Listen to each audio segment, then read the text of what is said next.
Get on your knees! Now! Richard Caldwell's voice exploded through the ballroom. His hand gripped the waitress's shoulder, pushing down hard. I said kneel, you ignorant... He shoved harder. Do you people not understand English? The black waitress stumbled. Champagne pooled around his Italian shoes. Sir, please, I apologize. Shut up. Richard snapped his fingers in her face. You work for me. 50,000 I paid tonight. You're nothing. His wife Charlotte stepped closer, pouring her own champagne onto the woman's uniform. Oops. Clean that too. Laughter erupted from their circle. 200 guests watched. Phones recorded everything. Richard placed his shoe near her hand. Shine them while you're down there. The waitress's nameplate read, Dr. Simone Laurent. Nobody looked. Have you ever watched someone destroy everything without knowing it? 48 hours earlier, Dr. Simone Laurent sat in her corner office on the 20th floor of Century City Medical Tower. Floor-to-ceiling windows framed the Los Angeles skyline. The late afternoon sun painted the glass buildings gold. Her desk held three things: a surgical textbook, a cold cup of coffee, and a manila folder marked Sterling Foundation Confidential. Simone opened the folder. Her assistant had flagged 12 complaints from former Sterling employees, all people of color, all claiming discrimination, all signed NDAs and paid to disappear. She picked up her phone and dialed. Marcus, it's Dr. Laurent. I need 5 waitstaff uniforms by Thursday. The Beverly Hills event. She paused, listening. Yes, I'm going by myself. Standard protocol. For 15 years, Simone had run the Laurent Medical Foundation this way. Anonymous investigations, undercover assessments, organizations applying for grants never knew she was watching. The ones who failed her character test never got $1. The Sterling Foundation wanted $15 million for youth education programs. Richard Caldwell's signature sprawled across every page of the application. His face smiled from the foundation website, arm around underprivileged children. Perfect PR photography. But the complaints told different stories. Simone closed the folder and stood. Her white coat hung on the door. She'd worn it through 12-hour surgeries, through medical school rotations where professors doubted her, through residency where patients asked for the real doctor. She'd also worn waitstaff uniforms, all through Harvard undergrad, through medical school. Her father had been a janitor. Her mother cleaned houses. Simone knew what it meant to be invisible. Thursday night arrived cold and clear. The Beverly Hills Grand Ballroom rose like a palace of marble and gold. Valets in red jackets rushed to open car doors. Women in designer gowns swept through the entrance. Men in custom tuxedos laughed and shook hands. Simone entered through the service entrance at the back. The hallway smelled of industrial cleaner and fresh bread from the kitchen. She wore a simple black server's uniform, hair pulled back, minimal makeup. A small body camera was pinned inside her collar, perfectly legal under California's single-party consent law. The device was already recording. Inside the ballroom, crystal chandeliers hung like frozen waterfalls. Round tables draped in white linen filled the space. Each centerpiece cost more than most people's monthly rent. The air buzzed with wealth and self-importance. Simone counted 200 guests, CEOs, politicians, celebrities, old money families whose names appeared on museum wings and hospital pavilions. She recognized a city councilman, a federal judge, the district attorney, Monica Reeves, in a midnight blue gown. She picked up a champagne tray and began circulating. For 90 minutes, she watched. Richard Caldwell held court near the center of the room. 60 years old, silver hair perfectly styled, a tan that screamed private yacht. His laugh boomed across conversations. His hand rested possessively on his wife's lower back. Charlotte Caldwell was 28, blonde, surgically enhanced. Her diamond necklace caught the light with every breath, She spoke in that particular tone wealthy women use with service staff. Not quite rude, just dismissive enough to establish hierarchy. Their son Trevor circulated nearby, 32, same entitled swagger as his father. He'd inherited the family business and the family prejudice. Simone observed their interactions carefully. A Latino busboy approached to clear glasses. Richard didn't look at him, just waved him away like shooing a fly. The busboy's jaw tightened, but he said nothing. A black musician from the string quartet asked about the restroom location. Charlotte pointed without making eye contact, then turned to her friend and whispered something. Both women giggled.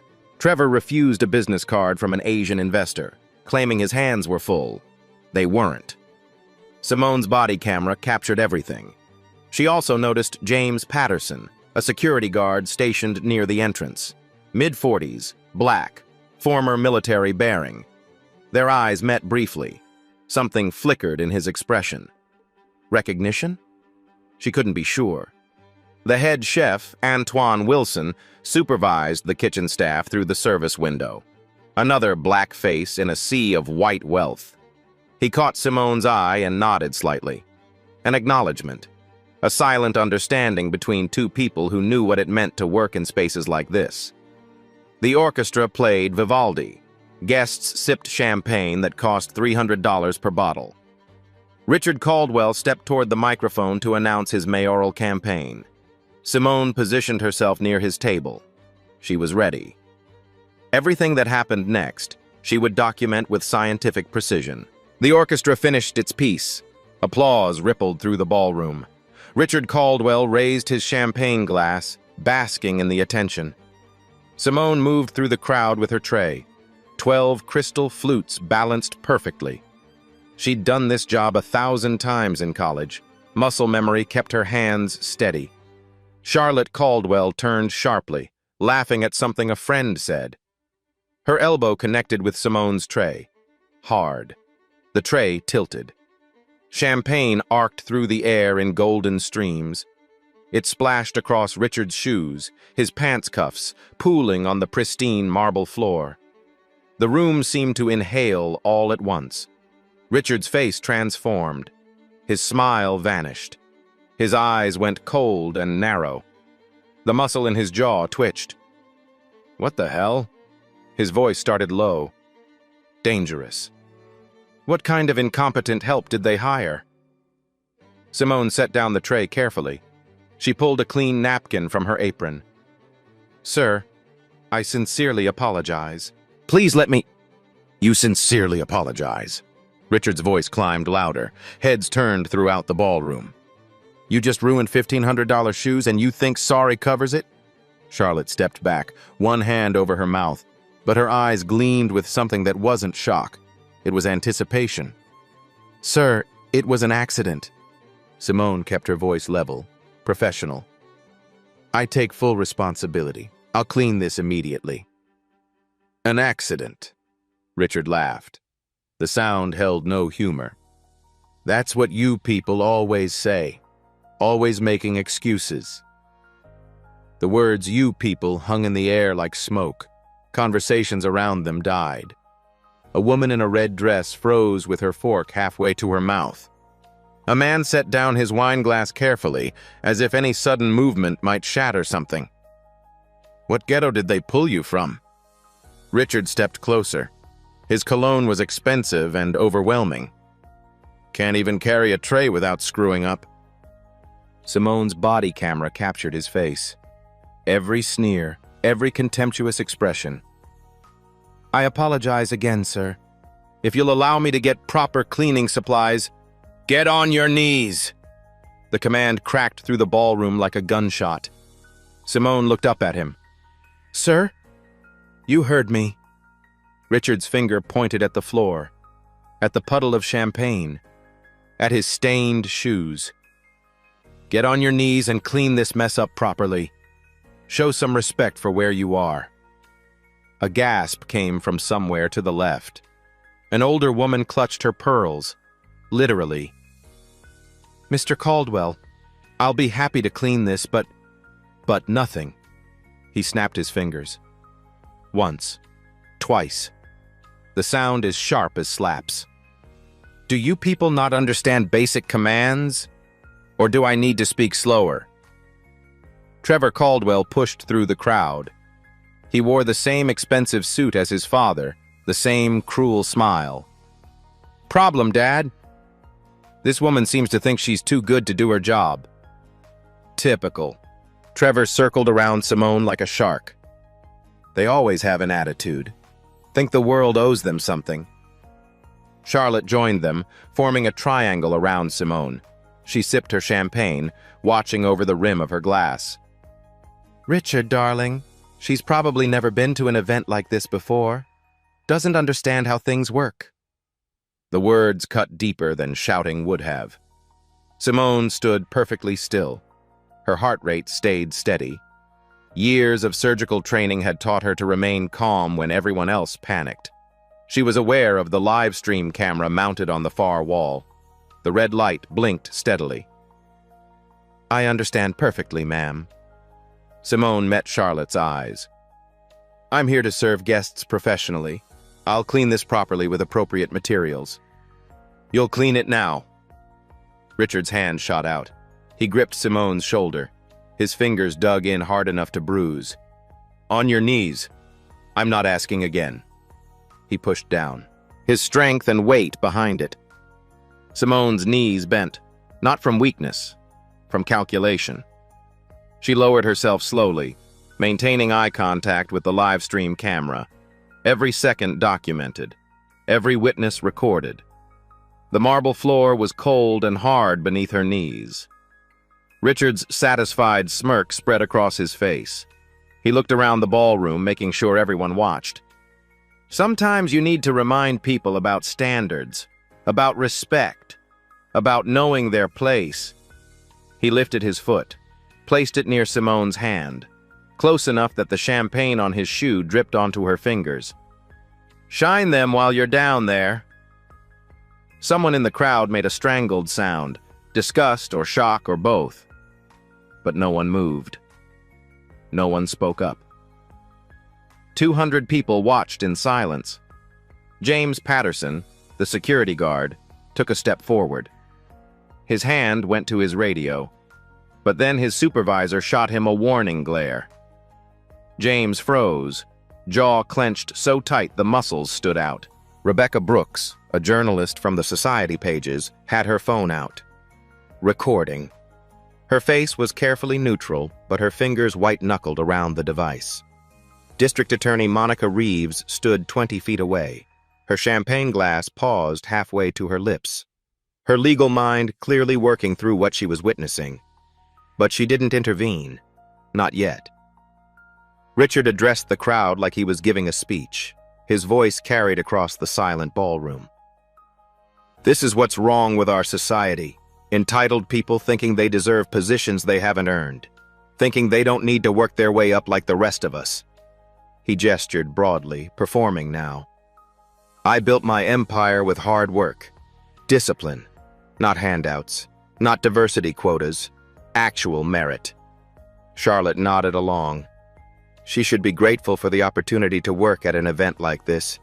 To learn from successful people. Trevor circulated through the nearby guests, playing to the crowd. Dad's just keeping it real. Teaching life lessons. Someone has to. A few people laughed. Nervous, uncomfortable laughter. Others looked away. Some edged toward the exits. But most stayed. Watching. Silent witnesses. Simone remained kneeling. She counted the seconds. 15. 20. 30. Her body camera recorded Richard's face above her. The contempt. The satisfaction. The casual cruelty of someone who'd never faced consequences. 45 seconds on her knees. Richard finally waved his hand dismissively. Get out of my sight. You're fired. Don't expect payment either. You're lucky I don't sue you for property damage. Simone rose slowly, gracefully. She picked up the serving tray. Her uniform was wet with champagne. Her knees ached from the hard marble. Send someone qualified next time, Richard called after her, his voice dripping with disdain. Someone who actually knows how to serve properly. Someone who understands their role. The crowd parted as Simone walked toward the service exit. Every step is measured. Every movement was controlled. She could feel 200 pairs of eyes on her back. Behind her, Richard returned to his champagne and his conversation, already forgetting her, already moving on. The event coordinator rushed over, a thin woman with panic in her eyes. "Ma'am, I'm so sorry. Mr. Caldwell insisted." "It's not your fault." Simone's voice remained steady. "He wants you to leave immediately. I'll make sure you're paid for your time." "That won't be necessary." Simone reached the service hallway. The door swung shut behind her, muffling the orchestra music and the buzz of conversation. She took 3 steps toward the exit.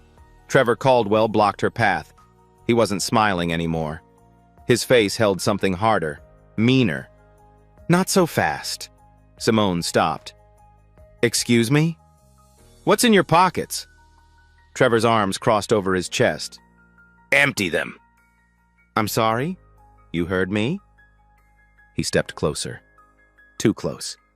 Invading her space deliberately. "Empty your pockets. Show me what's in that apron. Can't be too careful with thieves." The word landed like a slap. "I haven't taken anything." Simone kept her voice level. "I'd like to leave now." "You'll leave when I say you can leave." Trevor pulled out his phone. "Dad, back here!" Richard's footsteps echoed down the marble hallway. Charlotte followed, heels clicking. Both still held champagne glasses. Richard's eyes lit up when he saw the scene, like he'd found a new game to play. "What's wrong, son?" "She's trying to leave. I think we should check her pockets first. You know how these people are." Richard nodded slowly, a snake evaluating prey. "Good thinking. These types always steal. It's in their nature." He raised his voice. "Security! I need security back here now!" 3 guards appeared, James Patterson among them, face carefully blank. "This woman needs to be searched before she leaves," Richard announced. "I have reason to believe she's stolen property." Simone looked directly at James. Their eyes met. She saw the conflict there, the disgust with what he was witnessing, but also the fear, the knowledge that speaking up meant losing his job. "Sir," James said carefully, Maybe you should do your job," Richard cut him off. "Or you can join her in the unemployment line." James's jaw tightened, but he stayed silent. Trevor stepped forward and grabbed Simone's small server purse. His hand yanked the strap hard. "Let's see what we have here." "You have no legal authority to search my belongings." Simone's voice stayed calm. "This is assault." "Assault?" Trevor laughed. He pulled harder. The strap cut into Simone's shoulder. "This is private property. We have every right." Richard moved closer.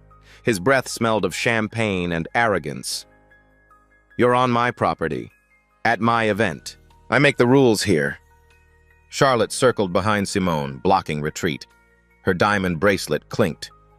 "Just let them look, unless you're hiding something." "I have nothing to hide, but this is illegal." "Illegal?" Richard's laugh boomed. "You want to talk illegal? You assaulted me with that champagne, destroyed my $1,500 shoes. That's assault and battery." Trevor dumped the purse contents onto a service table, items scattered across white linen. A phone, driver's license, lip balm, keys. A card holder with embossed lettering. Trevor pawed through everything. He grabbed the card holder, flipped it open without really looking. Business cards spilled out, cream-colored, professional. Dr. Simone Laurent, M.D., printed in elegant script. Trevor glanced at one card, tossed it back. His brain didn't register what his eyes saw. Nothing but junk.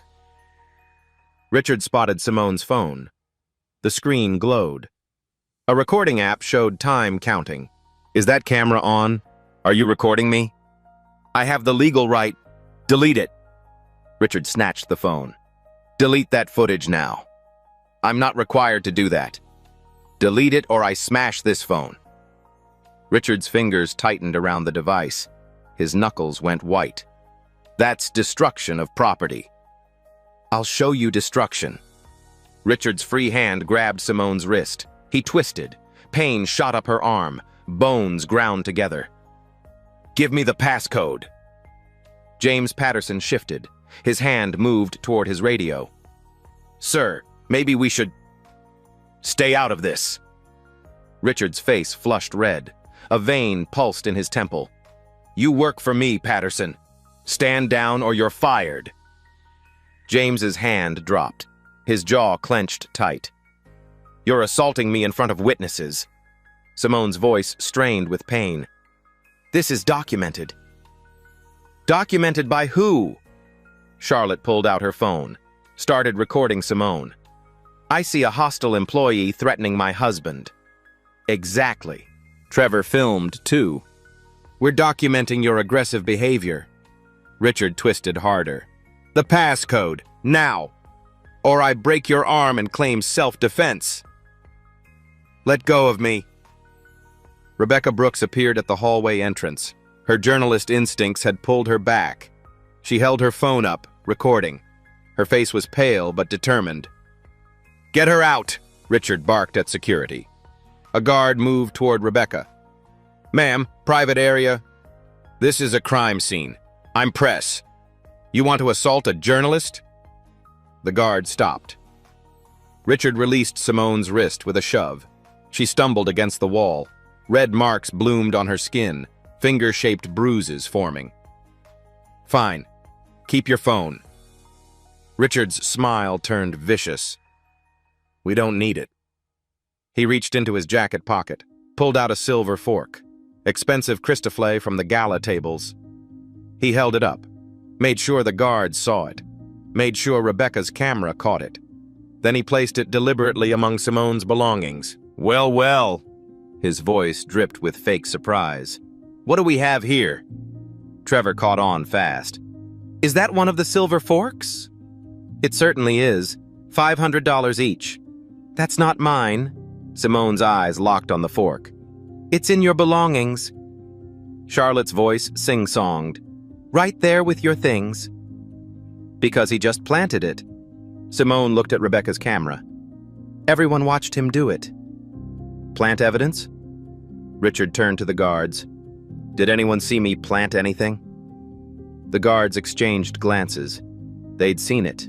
Everyone had. But Richard signed their paychecks. 2 guards stayed silent.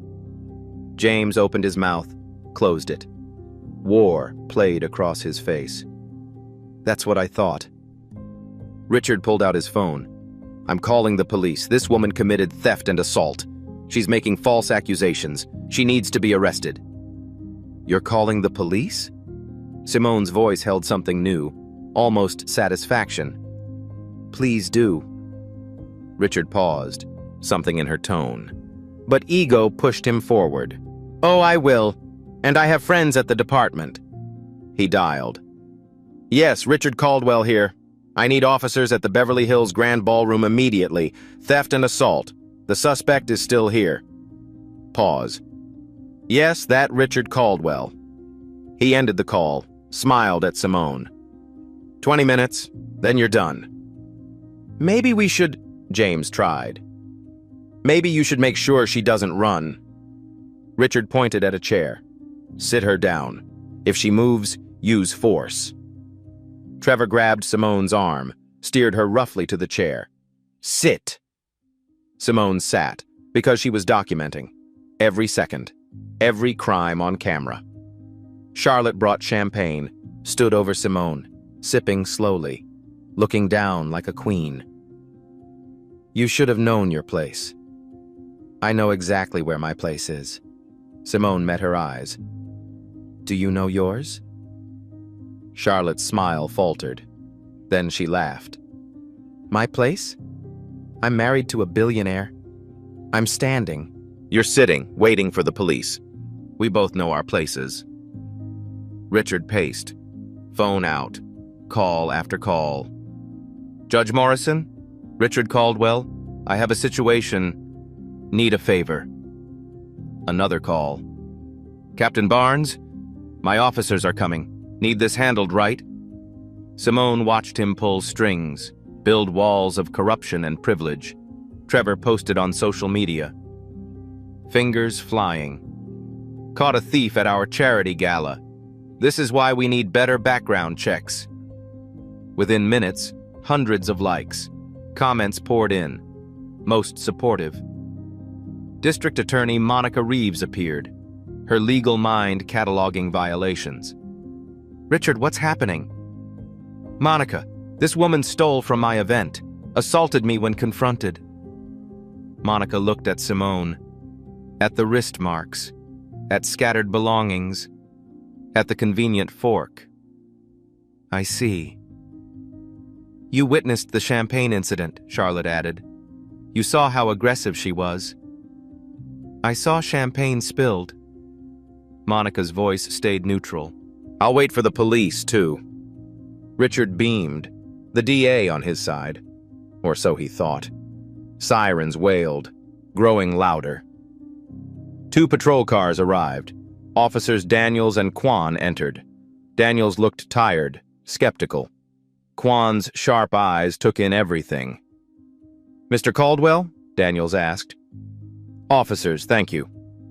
Richard extended his hand. I'm Richard Caldwell, Caldwell Properties. I'm sure you've heard...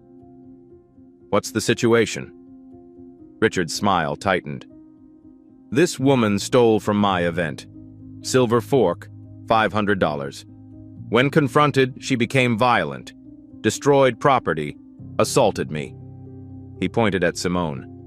Full charges, theft, assault, battery. I want her arrested now. Kwan examined the table. His eyes lingered on the business cards. He said nothing. Daniels turned to Simone. Stand up, ma'am. Simone stood, slowly, controlled. Officer, I'm happy to cooperate, but everything he said is false. Of course she says that. Trevor stepped forward. They always lie. Sir, step back. Kwan's hand rose. We'll get everyone's statement. Nothing to investigate, Richard insisted. Multiple witnesses, evidence right there. Just arrest her. Daniels touched Simone's arm. Official. You're detained for investigation. I understand. But officer, you should know something first. Don't let her manipulate you, Richard interrupted. These people say anything. Sir, let her speak. Kwan's voice sharpened. Simone met Kwan's eyes. I didn't steal anything. That fork was planted. He took it from his pocket. My body camera recorded everything. Richard laughed, sharp and loud. Body camera? A waitress with a body camera? Ridiculous. The camera is pinned inside my collar, recording since I arrived. Everything uploaded to cloud storage. The assault, illegal search, planted evidence, all documented. Daniels frowned. You're required to disclose the recording. Single-party consent law applies. I'm the party. I consented. Completely legal. I can provide footage right now. Richard's face changed. First crack in confidence. She's bluffing. I'm not bluffing. Simone looked at Kwan. Before this escalates, officer, verify my identity. Thoroughly. Run my license through your database. What does identity have to do? Trevor started. Everything. Kwan pulled out his tablet. License? Simone gestured. There. California driver's license. Kwan picked it up, scanned, tapped his tablet, waited for database loading. His expression changed. Subtle, but definite. What is it? Daniels looked at the screen. Sir, there's additional information. Multiple professional credentials. Richard waved dismissively. I don't care if she's employee of the month somewhere. She stole from me. He dialed the speaker. Gerald? Richard Caldwell. Need you at the Grand Ballroom. Prosecuting theft and assault. Need my lawyer. Charlotte touched his arm. Richard, maybe let her go. No. This is about principle. Standards. Respect. He turned to the gathered crowd. Event staff. Guests. Rebecca is still recording. This is what happens when we lower the bar. Prioritize diversity over merit. Some people need to earn their place, not have it handed to them. I built my empire with hard work. Discipline. Not handouts. Not quotas. Merit. And I won't stand by while someone disrespects that. Simone watched him dig deeper. Every word another shovel of dirt. Quan looked up from his tablet. Professional mask in place. Ma'am, spell your full legal name for the record. Dr. Simone Angeline Laurent. Laurent. The word doctor hung in the air. Richard's eyes narrowed. Doctor of what? Fast food? Quan didn't smile. Sir, Dr. Laurent is a board-certified neurosurgeon, Johns Hopkins Medical School, Harvard undergraduate, multiple active medical licenses. Silence. Richard's smirk froze. His mouth opened, closed. Nothing came out. Neurosurgeon? Trevor's voice cracked. That's impossible. She's a waitress. Officer Daniels leaned over Quan's tablet. His eyes scanned. His expression shifted from skeptical to stunned. Johns Hopkins, Harvard Medical School, board certifications in neurosurgery and critical care. He looked at Simone. Really looked. Ma'am, I apologize. How could you know? Simone's voice stayed level. That was the point. Quan scrolled. There's more. Board chair of the Laurent Medical Foundation. $800 million endowment. Rebecca Brooks stepped forward, phone still recording. The Laurent Foundation? The Medical Research and Scholarship Organization? Simone nodded once. You're that Dr. Laurent? You saved Congressman Miller's daughter. Emergency surgery. It was all over the news. The hallway crowd swelled. More guests pushed through, phones out, recording, whispering. Richard's face went white, sheet pale. You were investigating? That's entrapment. You set me up. No, Mr. Caldwell. Simone's voice cut sharp and clear. I gave you every opportunity to treat another human with basic dignity. You chose contempt. Every second was your choice. Charlotte backed away. Her champagne glass trembled. Richard, what is she talking about? Your foundation applied for a $15 million grant from my organization. We investigate all applicants, standard practice, anonymous cultural assessments. Richard loosened his tie. His hand shook. That's illegal. Completely legal. District Attorney Monica Reeves stepped forward, authority in her voice. And I witnessed everything, Mr. Caldwell. Simone continued. Your foundation received 12 complaints from former employees, all people of color, all claiming discrimination, all signed NDAs and paid to disappear. I needed to see if the complaints were valid. She gestured to her collar camera. You showed me, in crystal clarity. Trevor grabbed Richard's arm. Dad, stop. Wait for the lawyer. But Richard couldn't stop. That footage could be edited. Deepfake, not admissible. Monica pulled out her phone. Properly authenticated video is absolutely admissible. I witnessed it live. I'll testify. Officer Quan spoke. Dr. Laurent, can we see the footage? Simone reached for her belongings, pulled out a laptop from the bag Trevor had dismissed. She opened it. Keystrokes, cloud storage loaded, multiple video files, time-stamped, encrypted. She turned the screen toward the officers, pressed play, crystal clear footage, Charlotte bumping the tray, Richard's rage, his demands, the kneeling, his shoe near Simone's hand. Every humiliating second.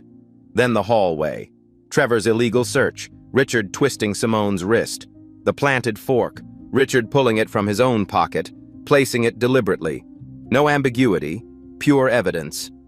Richard watched himself commit crime after crime. His skin went green. Real-time upload to encrypted servers. Simone's voice stayed professional. Time-stamped, geotagged, blockchain verified, impossible to alter. Rebecca checked her phone. Dr. Laurent, this gala was live-streamed. 2,000 live viewers. The clip is viral. 75,000 views. Still climbing. Trevor grabbed his phone. His face drained white. Dad, she's right. Twitter, Instagram, TikTok, everywhere. Richard snatched the phone. His hands shook. He watched himself. His own words. Get on your knees. You people. Hundreds of comments.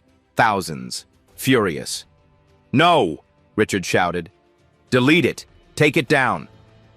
Too late. Rebecca's voice was flat. News networks are picking it up. CNN, MSNBC, Fox, top trending story. James Patterson finally spoke. Mr. Caldwell, I tried to warn you. Richard spun. Warn me about what? I recognize Dr. Laurent. She operated on my daughter 2 years ago. Brain tumor. Saved her life. Pro bono. A woman pushed through the crowd. Dr. Laurent funded my nephew's scholarship. $200,000. Chef Antoine appeared. She donated our culinary school renovation. $500,000. More voices. More people. She paid for my mother's surgery. She funded our community clinic. She saved my son. Richard backed against the wall, trapped, surrounded. Your $15 million grant? Simone's voice cut through. Denied, permanently. I'm contacting the 12 other foundations you're soliciting. They'll receive my full report with video evidence. You can't. I absolutely can. Monica Reeves turned to the officers. Arrest Richard Caldwell. Assault and battery. False imprisonment. Filing false police report. Evidence tampering. Civil rights violations. Daniels pulled out handcuffs. Mr. Caldwell, turn around. You can't arrest me. I own half this city. I have the mayor on speed dial. I know exactly who you are. Daniels approached. And now 2 million people know who you really are. Richard backed away. I'll have your badge. My lawyers will destroy you. Your lawyers will be busy. I'm filing federal civil rights charges. Simone collected her belongings calmly. Mrs. Caldwell, you're being detained. Quan turned to Charlotte. You participated in harassment. Charlotte's glass shattered on marble. I didn't do anything. You poured champagne on Dr. Laurent. That's assault.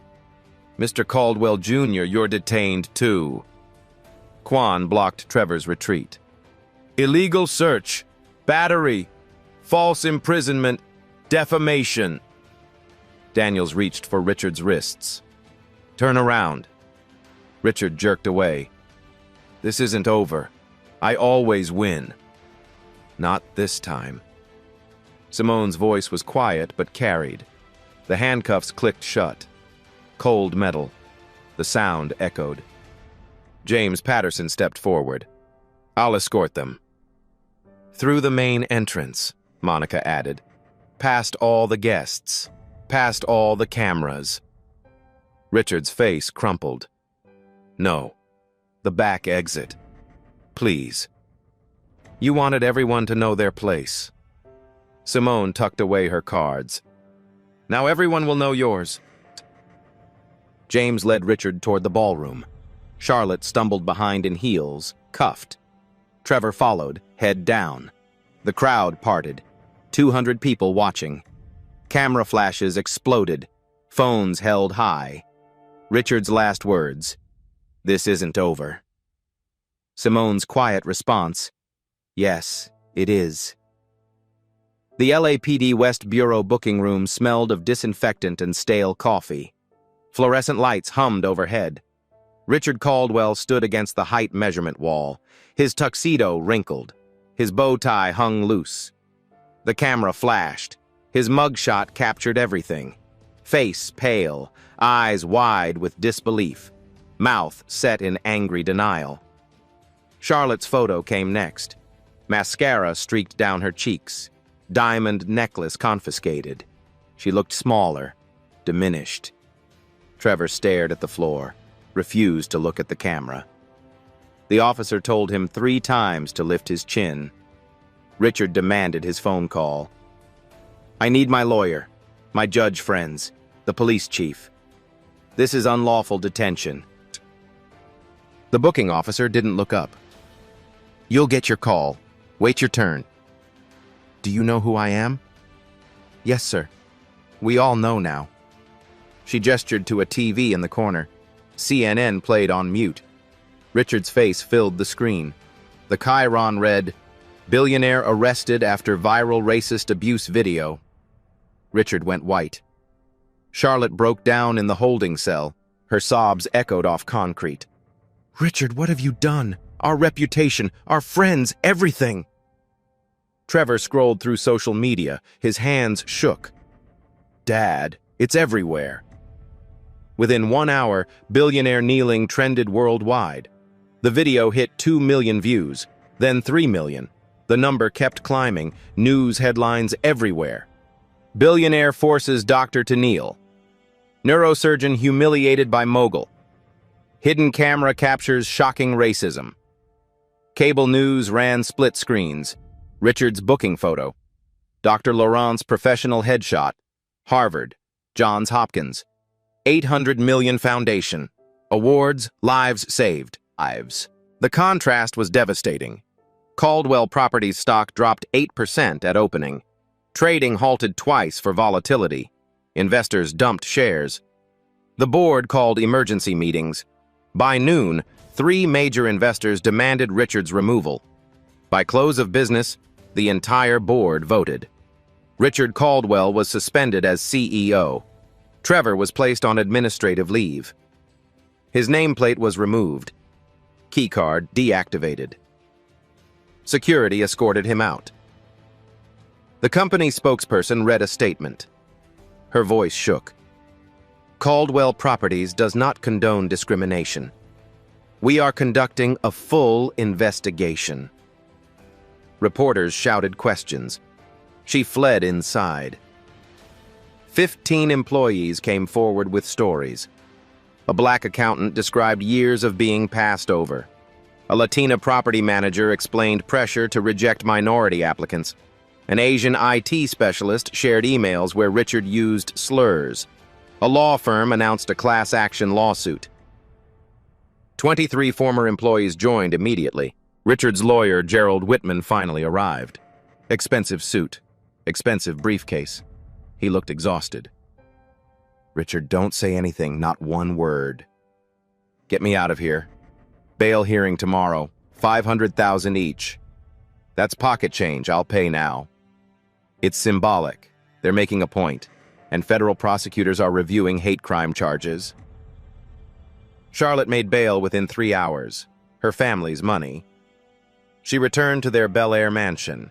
Gates surrounded by news vans, reporters shouting, cameras flashing. Inside, her phone buzzed constantly. Her book club removed her. Her charity board requested resignation. The country club suspended her membership. 4 friends blocked her number. She poured wine with shaking hands, then threw the glass against the wall. Richard refused to post bail immediately. Pride. Stubbornness. "I won't give them satisfaction." He spent the night in county lockup. The cell smelled of sweat. His cellmate recognized him from TV, laughed. "You're that dude who made the doctor kneel. Man, you're stupid." Richard didn't sleep. He stared at the concrete ceiling. This wasn't supposed to happen to people like him. Morning came. His lawyer convinced him to post bail. The perp walk was worse than going in. 100 cameras, 1,000 shouted questions. Richard kept his head down. His face told everything. A man whose world collapsed in 24 hours. Dr. Simone Laurent held a press conference that afternoon. Her foundation office, professional, composed. She wore a white coat, stethoscope around her neck. "This isn't about revenge. It's about accountability and systemic change. I'm announcing a $50 million fund for discrimination victims, free legal support through my foundation's Civil Rights Division. She took no questions about Richard, refused to gloat, maintained dignity throughout. The contrast made Richard look worse. That night, Richard's publicist posted an apology. 2 a.m. timing. Cowardly. I sincerely apologize for my behavior. I was under stress. This doesn't reflect who I am. The internet destroyed it instantly. Stress made you racist? This is exactly who you are. We watched you for 45 minutes. The apology never mentioned Dr. Laurent by name or title, just the individual involved. Twitter exploded. He can't even say her name. Still disrespecting her. This isn't an apology. By morning, Richard had lost everything. Reputation, company, social standing, freedom hanging by a thread. The legal consequences were just beginning. 1 week after the arrest, FBI agents arrived at Caldwell Properties headquarters. They carried boxes, warrants, hard drives for evidence collection. Employees watched through glass walls as federal investigators photographed documents and seized computers. The FBI opened a civil rights investigation. 15 years of business practices under scrutiny. Housing discrimination. Statistical patterns of rejecting minority tenants while accepting white applicants with identical credentials. The Department of Justice joined.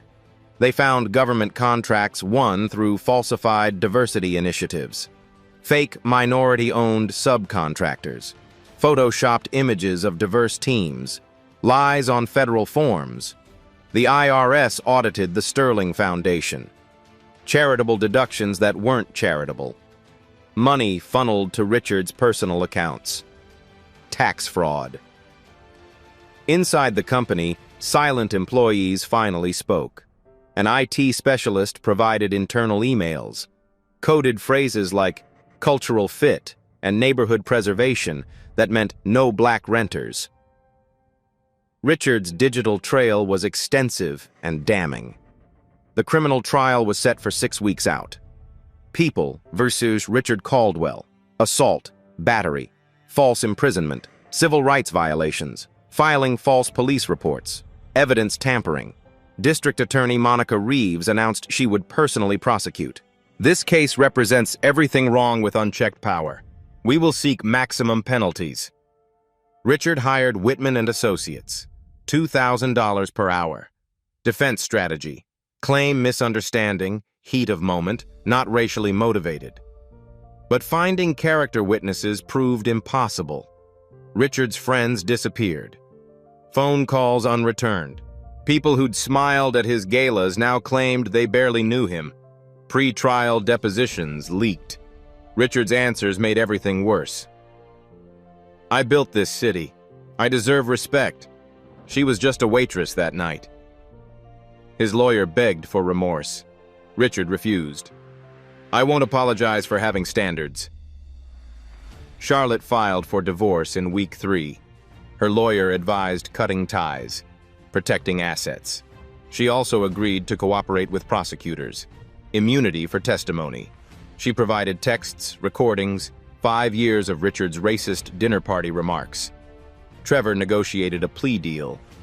His lawyer was realistic. You're facing 3 felonies. Take the deal. Trevor agreed to testify against his father. Reduced charges. Probation instead of prison. Community service. The son who turned on his father. The trial began Monday morning. Department 104, Clara Shortridge Foltz Criminal Justice Center. The courtroom was packed. Court TV broadcasting live. Judge Maria Santos presided. 60 years old. No nonsense. This is not a media circus. This is a court of law. Opening statements painted 2 pictures. The prosecution showed the body camera footage. 45 minutes of humiliation. The kneeling, the planted evidence. Crystal clear. Richard Caldwell didn't just commit crimes, Monica Reeves told the jury. He revealed who he is. A man who believes wealth and skin color place him above the law, above basic human decency. Defense attorney Gerald Whitman tried damage control. My client made mistakes. He was stressed. This was one bad night, not a pattern. The jury's faces showed they weren't buying it. Laurent testified first. Navy suit, professional, composed. She answered questions clearly, precisely. Why did you kneel when he ordered you? Because I knew the camera was recording. Allowing him to reveal his character would provide undeniable evidence. Cross-examination tried painting her as a provocateur. You intentionally placed yourself there. I investigated a grant applicant. Standard practice. Mr. Caldwell's actions were entirely his choice. They couldn't shake her. Too prepared. Too credible. 8 former employees testified. Each added weight. A black executive passed over 11 times. A Latino property manager was pressured to reject minority applications. An Asian accountant called degrading names for 3 years. Mr. Caldwell would review applications. When he saw ethnic names, he'd say, "Find a reason to reject this." Every time. The pattern was undeniable. 15 years of systematic discrimination. Charlotte took the stand on day 4. She'd lost weight. Clothes hung loose. She looked older, tired, scared. She testified against Richard. Private dinners where he joked about keeping neighborhoods white. Text messages celebrating blocked affordable housing. Voice memos strategizing about maintaining property values by excluding minorities. Defense tried discrediting her. You're bitter about the divorce. I'm ashamed I stayed silent for so long. The prosecution presented the body camera footage 3 times. Each time, jurors' faces showed disgust. They presented internal emails, statistical analysis showing discrimination patterns, expert testimony from housing economists, recorded phone calls of Richard influencing judges. The defense called Richard to the stand. Desperate move. Gerald Whitman tried controlling the narrative. Richard couldn't help himself. Do you regret your actions? I regret that it was filmed. Silence in the courtroom. Even his lawyer looked sick. You regret being filmed? Not the actions? I regret how it looks.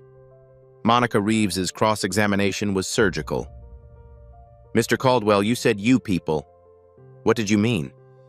Service workers. Not black people. No.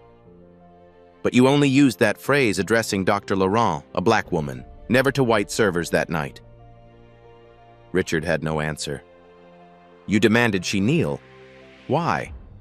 She was disrespectful. She apologized multiple times. How was that disrespectful? Her tone. Describe this disrespectful tone. Richard couldn't. He floundered, made excuses, contradicted himself. The more he talked, the worse it became. Closing arguments were devastating. Richard Caldwell believed his money made him immune, believed his skin color gave him the right to humiliate others. He was wrong. Defense tried. One bad night shouldn't destroy a life. But the jury had seen 15 years of bad nights. They deliberated for 4 hours.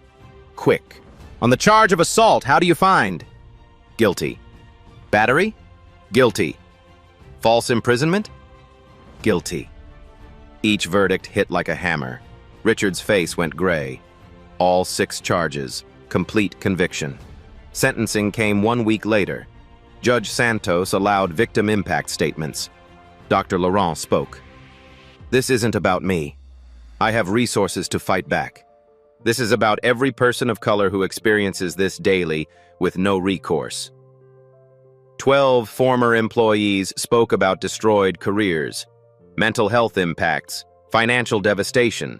James Patterson spoke. I watched evil happen and almost stayed silent. This verdict tells me speaking up matters. Judge Santos's statement was firm. Mr. Caldwell, you used wealth and power to dehumanize others. You showed no remorse. You attempted to corrupt justice. Your actions were habitual, calculated, and cruel. The sentence: 3 years federal prison, 5 years probation after release, $500,000 fine to Dr. Laurent, $2 million to the Civil Rights Fund, 1,000 hours of community service, mandatory bias training, public apology required, restitution to 23 employees, $5.7 million total. Richard stood. This is a travesty. You're remanded immediately. Bailiff. Officers approached. Richard's hands cuffed, led out screaming about injustice, about corruption. Nobody believed him. The civil lawsuit followed. Dr. Laurent sued for $15 million. Emotional distress, civil rights violations. The jury awarded everything. She donated it all. Scholarships for students of color. The class action suit settled. $47 million. Caldwell Properties was forced into federal monitoring for 10 years. The company eventually sold. Richard lost control completely. His empire crumbled. His legacy was destroyed. Justice was served, complete and total. 6 months later, Richard Caldwell sat in federal minimum security prison in Lompoc, California. The facility housed white-collar criminals, tax evaders, fraud convicts, and one former billionaire. Richard wore standard-issue orange, no custom Italian suits. He'd lost 20 pounds. His silver hair had gone gray. Deep lines carved his face. Other inmates knew who he was. Everyone had seen the video. His privilege didn't protect him here. Guards treated him like everyone else. No special favors. He worked in the prison kitchen, serving food, cleaning tables, washing dishes. For the first time in his life, Richard Caldwell served others. His appeals were denied at every level. The evidence was too clear. The body camera footage too damning. Multiple witnesses are too credible. He'd lost $1.2 billion. Business value evaporated. Legal fees consumed millions. Settlements drained accounts. His empire sold piece by piece. Charlotte divorced him, took her settlement and moved to Europe. She funded a women's shelter anonymously. Attempting amends, she never spoke to Richard again. Trevor completed probation and community service. He worked for nonprofit housing now, helping families find affordable homes. He spoke at schools about privilege and prejudice. His redemption path was long, but he was walking it. Dr. Simone Laurent's foundation grew to $1.2 billion. Donations flooded in after the story broke. People wanted to support her mission, her courage, her dignified pursuit of justice. She launched the Undercover Justice Initiative. Investigators tested organizations for discrimination before awarding grants. 47 organizations investigated. 12 lost funding for discriminatory practices. Simone continued her medical practice, still performed surgeries, still saved lives, especially for underserved communities. She hadn't changed. The world's perception had changed. She guest lectured at universities. Power, dignity, and strategic justice. Standing room only at every event. Students hung on every word. She published a memoir. Kneeling Up became an instant bestseller. All proceeds went to civil rights organizations. The book told her story and the stories of countless others who faced daily humiliation. The societal impact rippled outward. 15 states passed laws protecting service workers from abuse. Body cameras became standard for philanthropic investigators. The Caldwell case was cited in 67 discrimination lawsuits. Corporate America took notice. Genuine bias training replaced checkbox exercises. Fear of becoming the next Caldwell motivated real change. Harvard Business School created a case study. The Caldwell Collapse: How Bigotry Destroys Value. The hashtag Billionaire. Kneeling evolved into the Dignity for All movement. Service workers shared stories, 10,000 testimonials and counting. The restaurant industry adopted customer behavior standards. The right to refuse service expanded to workers refusing abuse. James Patterson got promoted. He started a training program. Ethical security in unjust moments, teaching guards to intervene when witnessing discrimination. His daughter, whose life Simone saved, graduated college. She became a civil rights lawyer. The grand ballroom incident was taught worldwide. Sociology classes, ethics courses, business schools. The video had 200 million views globally. Simone became Time Person of the Year. The Doctor Who Wouldn't Kneel. An annual Laurent Award was established for individuals who fight injustice creatively. The Caldwell name became synonymous with karmic justice. He pulled a Caldwell, entered common language. 1 year after the incident, Simone sat for an interview. The journalist asked about that night. "I didn't kneel because I was weak," Simone said. Her voice is calm, certain. "I knelt because I knew the camera was watching. I understood his cruelty would expose itself if I gave him rope." She leaned forward. "This was never about me winning. It's about every person who can't fight back getting hope, getting proof that justice is possible. Dignity cannot be taken, only temporarily obscured. Truth eventually restores it. The arc of the moral universe is long, but it bends toward justice. If we document injustice clearly, if we stand as witnesses, if we refuse to stay silent." Dr. Laurent's story proved that power isn't about position. It's about principle. Every day, people face humiliation simply for existing, while black, brown, or different. Some can fight back. Others can't. But we can all be witnesses. If you see injustice, document it. Share it. Don't stay silent. If this story moved you, hit that subscribe button right now. We share real stories of justice every single week. Stories where the underdog wins, where truth defeats power, where dignity overcomes cruelty. Click the bell icon so you never miss an upload. These stories matter. They remind us that accountability is possible. Drop a comment below. Have you ever witnessed discrimination? What did you do? Did you intervene? Did you stay silent? Share your story. Share this video. Send it to someone who needs to remember that power doesn't always win. That one person with courage and evidence can change everything. Subscribe to Black Voices Uncut now. Turn on notifications. Join this community fighting for dignity and justice. When you see someone being humiliated in public, at a restaurant, a store, an event, what will you do? Will you intervene? Will you record? Or will you look away? Your choice in that moment defines whether you're part of the solution or part of the system that protects people like Richard Caldwell.